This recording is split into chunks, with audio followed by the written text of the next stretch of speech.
కొంతమంది పిల్లలు అమ్మా నాన్నలు వదిలేసి ఇంట్లో నుంచి వెళ్ళిపోతారు. వాళ్ళ గురించి ఏమనుకోవాలమ్మా? అంత ముద్దుగా అమ్మా నాన్నలు పెంచితే నీకు ఎవడో ఒక సంవత్సరం రోజులు పరిచయం అయినోడు నీకు అంత గొప్పగా అనిపిస్తే రేపు వాడికి నువ్వు అసలు చాలా కీతాగా అనిపిస్తావు. నువ్వు అమ్మా నాన్నలే వదిలేసి వచ్చావు, నాతో ఉంటావు, నమ్మకం ఏందని అడిగితే ఏ మొహం పెట్టుకుంటారు ఈ అమ్మాయి? అసలు ఈమె వెనక సపోర్ట్ లేదనుకుంటే భర్తే ఎప్పటికైనా గానీ ఆయన బుద్ధి ఎలాంటిది అంటే కొంతమంది మంచిగా ఉండేవాళ్ళు ఉంటారు లక్ష్మి, సక్సెస్ఫుల్ గా పాపం 50 years ఉండేవాళ్ళు లవ్ మ్యారేజ్ చేసుకో మనం చూస్తున్నాం కదా. ప్రతి ఒక్కళ్ళ ఫేట్ ఒకలా ఉండదు కదమ్మా. సో మనం ఏంటంటే కొంచెం సపోర్ట్ ఉండేటట్టు చూసుకోవాలి అంటాను. అమ్మా నాన్నలకు మించి మనల్ని మన మీద అంత అభిమానం ఎవరికి ఉంటుంది చెప్పండి. సో అమ్మా నాన్నల సపోర్ట్ ఉంటే తప్పకుండా అవతల వాళ్ళు కొంచెమన్నా బాగుంటారు కదా. స్వచ్ఛమైంది అది. అమ్మాయిలు తెలుసుకోవాలి అమ్మా. ఇప్పటికి కూడా ప్రేమ ప్రేమ అంటారు. ప్రేమ అనేది ఒక చిన్న పదం లక్ష్మి. కొన్ని రోజులు గడిపితే కానీ, కొంత సమయం గడిపితే కానీ ఒకళ్ళంటే ఇష్టం రాదు. చూడంగానే లవ్ ఎట్ ఫస్ట్ సైట్ అంటారు. అది నమ్మాల్సిన అవసరం లేదు. అది అందంగా ఉన్న వాళ్ళ మీద నచ్చుతారు. డెఫినెట్గా స్మార్ట్గా ఉండి అందంగా ఉంటే ఎవరైనా కానీ అమ్మాయినా అబ్బాయినా నచ్చుతారు. అది ప్రేమ, అట్రాక్షన్ కదా. అది నువ్వు 25 yearsకి ఆ మాట అంటే అప్పుడు అనుకోవాలి. సో నీకు మెచ్యూరిటీ వచ్చిన తర్వాత వీడు నాకు నచ్చాడు లేదా ఈ అమ్మాయి నాకు నచ్చింది అనుకుంటే అప్పుడు ఏదన్నా కొన్ని రోజులుండి ప్రొసీడ్ అవ్వచ్చు. కానీ బాధేస్తుంది మా ఇంట్లో నుంచి వెళ్ళిపోతే. అమ్మ నాన్నలు ఎంత ఏడుస్తారు. తన్నే వాళ్ళు కూడా ఉన్నారు. కానీ పాపం వాళ్ళకి ఒక బిడ్డ పుట్టంగానే మళ్ళీ మామూలు మర్చిపోయేసి మళ్ళీ కలిసిపోతారు. బిడ్డలను వదులుకోలేరు కదా అమ్మా నాన్నలు. పిల్లలు వదిలేసుకుంటున్నారు అమ్మా నాన్నలు. కానీ ఎందుకు పెళ్ళి అనేది అంత ప్రేమ పెళ్ళి అనేది ఎందుకు అంత ఇంపార్టెంట్ తల్లిదండ్రుల కన్నా? అసలు అది ఒక అట్రాక్షన్ లక్ష్మి. ఎందుకంటే అమ్మా నాన్నలు స్ట్రిక్ట్గా ఉంటారు. నువ్వు ఇక్కడికి వెళ్ళొద్దు అక్కడికి వెళ్ళొద్దు అంటారు, ఇది చెయ్యొద్దు అంటారు. ఆ వచ్చిన వాడికి ఏముందమ్మా, నువ్వేం కావాలంటే అక్కడికి తీసుకెళ్తాను పదా, ఒక క్లిప్ కొనిస్తాడు. ఇన్ని రోజులు ఇన్ని బట్టలు కొనిచ్చి నగలు కొనిచ్చి అమ్మా నాన్నల ప్రేమ వెళ్ళిపోయింది. వాడు ఒక క్లిప్ కొనిచ్చి ఒక డ్రెస్ కొనియంగానే వాడి ప్రేమ ఎక్కువైపోయింది. ఆ సెన్స్ అమ్మాయిలకు ఉండాలి కదా ఏదైనా. అది లేనప్పుడు మనం ఏం చేస్తాము? తల్లిదండ్రుల పెంపకం అంటారు. పాప అమ్మా నాన్నలు ఎప్పుడు ముద్దుగానే పెంచుతారు. తల్లిదండ్రులు లవ్ మ్యారేజ్ చేసుకోమని అయితే ఎవరు చెప్పారు కదా. చెప్పేవాళ్ళు కూడా ఉంటారు లక్ష్మి.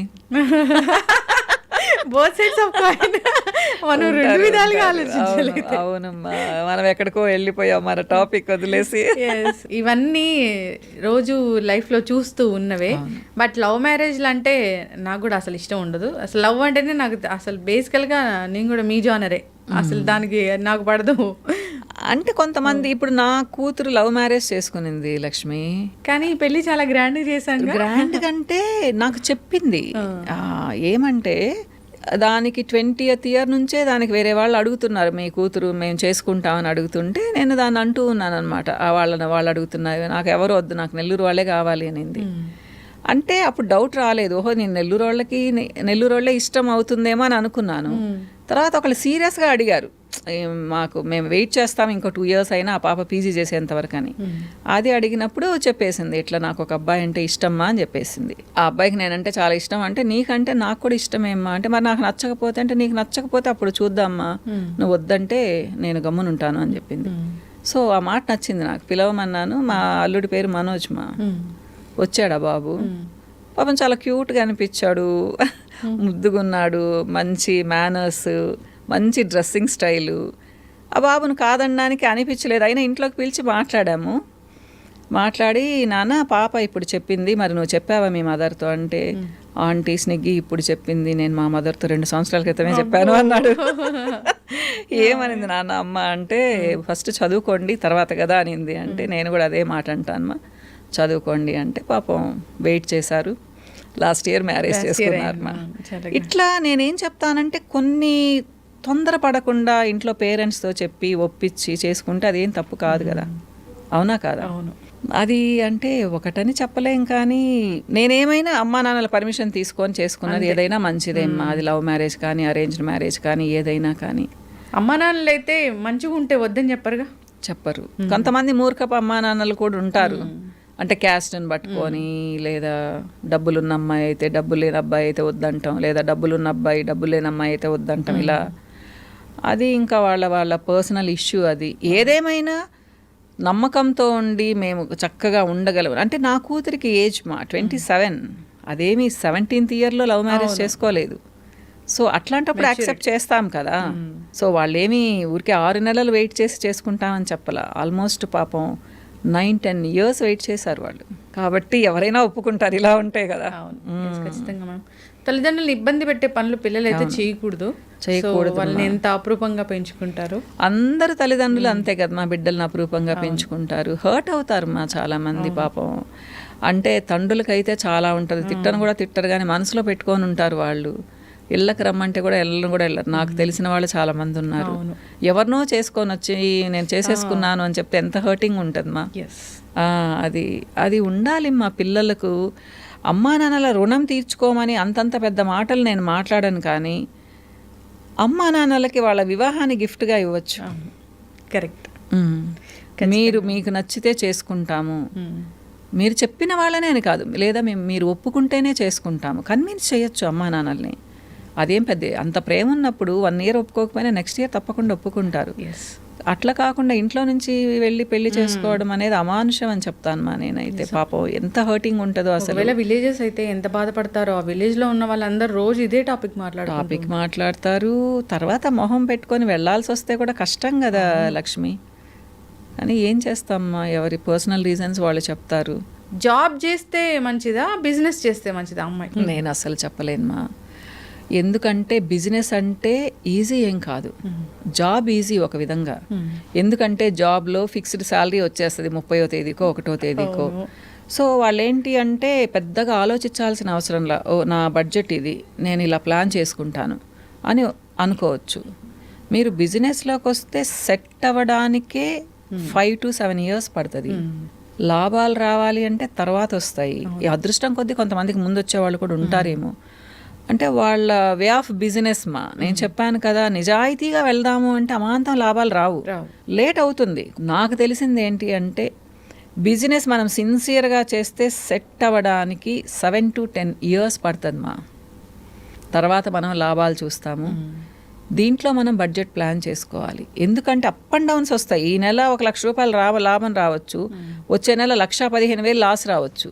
ఇది మనం కోపప్ చేసుకోవడానికి మన దగ్గర ఉండాలి, స్పేర్గా మనీ పెట్టుకొని ఉండాలి.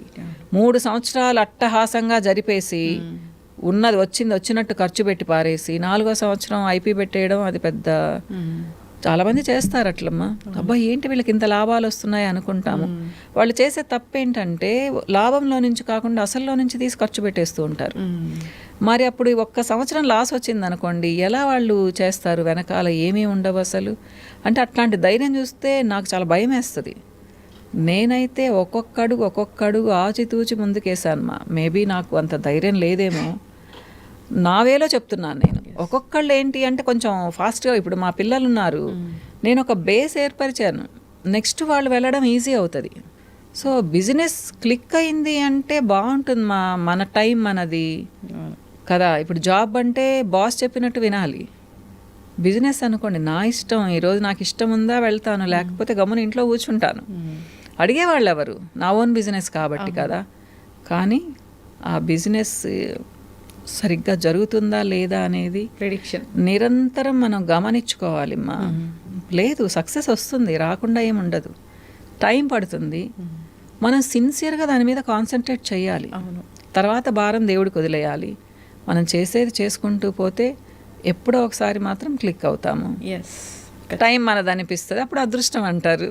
కానీ వెనకాల పడిన కష్టమంతా ఎవరు చూడరు, అదృష్టం అనేది చూస్తారు. నాకైతే యూట్యూబ్ ద్వారా అదృష్టం వచ్చింది లక్ష్మి.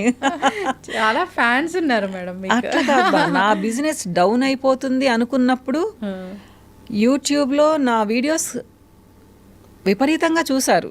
అది ఎందుకు నిజంగా లక్ష్మి, అది మిరకిల్ అంటే అద్భుతం జరుగుతుంది అంటారు చూడండి, దేవుడి కృప అంటారు. జూన్ జూలైలో ఏ స్టేజ్కి వెళ్ళానంటే నేను, అంటే 2018 జూన్ జూలైలో నెల్లూరులో బాగా జరిగేది, హైదరాబాద్ వర్స్ట్ కండిషన్లో ఉండింది. అయితే అసలు క్లోజ్ చేసేద్దామా అని మళ్ళీ ఒప్పక ఖర్చులన్నీ తగ్గించేసుకుందాం అనుకున్నాను. అంటే రెంట్కి ఇల్లు తీసుకొని ఉన్నాను, అది డ్రైవర్ని కూడా ఇక్కడ డ్రైవర్ని మాన్పించేసి నెల్లూరు నుంచే డ్రైవర్ని తీసుకొచ్చి ఇక్కడ మంత్లీ 2 సార్లు ఉండి నేనున్న ఫ్రాంచైజ్లోనే ఉన్నాం. ఇలా ప్లాన్లు చేసుకుంటూ ఉన్నాను అనమాట నేను. August 3rd అసలు అంటే మామూలుగా అప్పటికే వనితాలో ఇస్తూ ఉన్నాను, ప్రోడక్ట్స్ కూడా తయారు చేశాను. నెల్లూరు బ్రాంచ్ బ్రహ్మాండంగా జరుగుతుండింది, కానీ అక్కడ డబ్బులు తీసుకొచ్చి హైదరాబాద్లో పెట్టాల్సి వచ్చేది. హైదరాబాద్లో విపరీతంగా ఖర్చులు మా నాకు. అలాంటప్పుడు లక్ష్మి కొన్ని వేల కాల్స్ మాకు ఆగస్ట్ 3rd నుంచి. ఇంకా వెనక్కి తిరిగి చూసిందే లేదు మా. అది నేను అనుకుంటాను, దేవుడు నాకు ఈ టైం ఇచ్చాడు, ఇది ఇంక పడ్డ కష్టాలు చాలు, ఇప్పటి నుంచి నువ్వు హ్యాపీగా, అంటే డబ్బులు వస్తేనే హ్యాపీగా అని కాదు కదా, కానీ డబ్బులు కూడా ఉండాలి హ్యాపీనెస్ కోసము.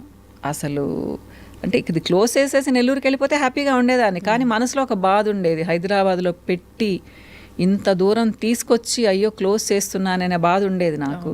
ఇప్పుడు ఇక్కడ ఎలా మెయింటైన్ చేస్తారు? నేను కొన్ని రోజులు అక్కడ, కొన్ని రోజులు ఇక్కడ. ఇప్పుడు పాప బాబు కూడా బిజినెస్లోకి వచ్చేసారు కదా. పాప ఇప్పుడు నెల్లూరులో ఉంది, తను వెళ్తూ ఉంటుంది, కొన్ని రోజులు బాబు వెళ్తాడు, నేను నెల్లూరు వెళ్ళినప్పుడు వాళ్ళు ఇక్కడ చూసుకుంటూ ఉంటారు అనమాట. అట్లా ఖచ్చితంగా మీరే చూడాలి అని ఎవరైనా క్లయింట్ అన్నప్పుడు హైదరాబాద్లో అపాయింట్మెంట్స్ ఇస్తాను కదా లక్ష్మి. ఇప్పుడు ఒకప్పుడు నేను క్లయింట్స్ కోసం వెయిట్ చేసేదాన్ని, ఎవరు వస్తారా ఎవరు రారా అనేసి. 18 నుంచి అది మారిపోయింది కదా. సో నేను అపాయింట్మెంట్స్ ఇస్తాను, 3 days అపాయింట్మెంట్స్ అనమాట. సో వాళ్ళు 10 మంది రాని, 15 మంది రాని, 20, మ్యాక్సిమం 20 మందిని చూస్తాను, అంతకంటే చూడను, ఓపిక లేదు ఇప్పుడు. ఒకప్పుడు 40 మందిని కూడా చూసేదాన్ని. అంతే లక్ష్మి, అంటే 60 వచ్చేస్తుంది కదా, కొంచెం రిలాక్స్ అవుదాం అనుకుంటున్నాను, అంత విగరస్గా చేద్దాం అనుకోవడం లేదు. వంట చేయడం ఇష్టం నాకు, కిచెన్లోకి వెళ్తుంటాను బాగా. అట్లా. ఎస్, ఖచ్చితంగా మ్యామ్. మీలాగా సక్సెస్ అవ్వాలి అనుకున్న వాళ్ళు మిమ్మల్ని ఇన్స్పిరేషన్గా తీసుకోవాల్సిందే. ఖచ్చితంగా హడిల్స్ ఉంటాయి లైఫ్లో, ఎన్నో కష్టాలు పడ్డారు, సో దాని నుంచి బయటకు వచ్చారు. సో ఇది ఇప్పటికీ కూడా ఈ జీవితం పరుగుల జీవితమే. అంటే పరుగుల జీవితం అంటే ఆ పరుగు లేకపోతే బోర్ అనిపిస్తుంది మా అంటాను, కానీ రిలాక్స్ అవ్వాలని 2 రోజులు ఇంట్లో ఉన్నానంటే ఇంకా 3వ రోజు ఏం చేస్తున్నా నేను గమ్మున కూర్చొని. మరి టీవీలు ఎక్కువ చూడను నేను, ఫోన్లలో మాట్లాడను ఎక్కువ. అంతే మా, ఒక టైం పెట్టుకుంటాను, మార్నింగ్ ఒక 1 hour, ఈవినింగ్ ఒక 1 hour అంతే. ఆ టైంలోనే చూసి మిస్డ్ కాల్స్ ఉంటే వాళ్ళకి చేసి మాట్లాడతాను. నా ఫ్రెండ్స్ తిట్టి వదిలేశారు నన్ను, ఎప్పుడు ఫోన్ ఎత్తావు నువ్వు అని చెప్పేసి, మెసేజ్ పెట్టమని చెప్తాను అనమాట. ఇలా అందుకని ఎంజాయ్ చేస్తాను లక్ష్మి. నాకు అలా నా టైం టైట్గా ఉంటే కూడా ఇష్టం నాకు, దాన్ని కూడా ఎంజాయ్ చేస్తున్నానేమో నేను. ఎస్, ఖచ్చితంగా మ్యామ్.